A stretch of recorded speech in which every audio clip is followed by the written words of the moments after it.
na pagpatugtog nga tayo ng pang Pasko, Vermont na kasi.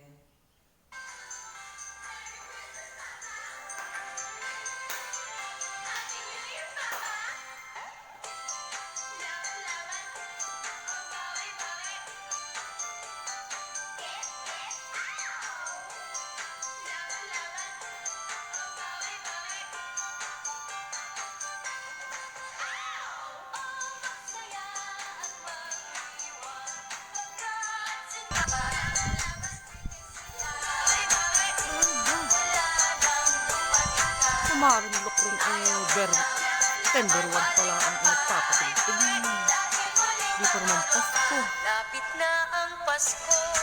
Di pa naman Pasko nagpapatugtog na. Ang silit nga din at kaingay-ingay ako nagpapatulog ng bata.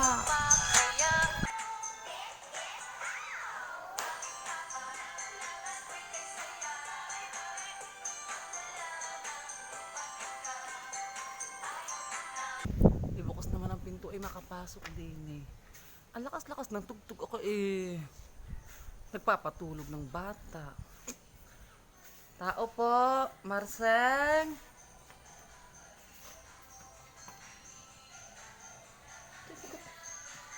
Ang lakas naman ng tugtog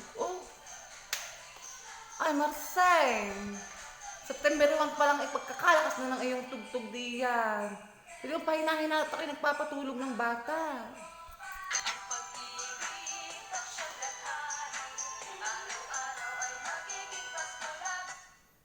Bakit Marseng?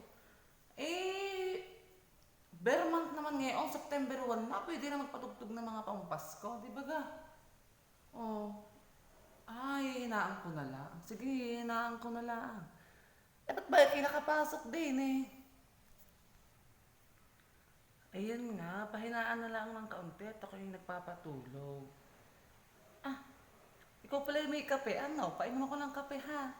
Bago ko umuwi sa amin. Tapos ganda-ganda mo pa ang tugtog ng pampasko para sumayaw-sayaw doon sa aming kwarto. Tapos pwede ba kang pautang ng 1 kilong bigas? At iluluto ko lang. At ako'y habang nagluluto sasayaw na yung tugtog pang Pasko.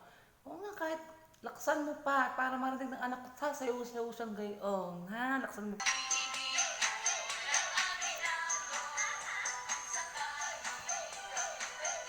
Ang bigas.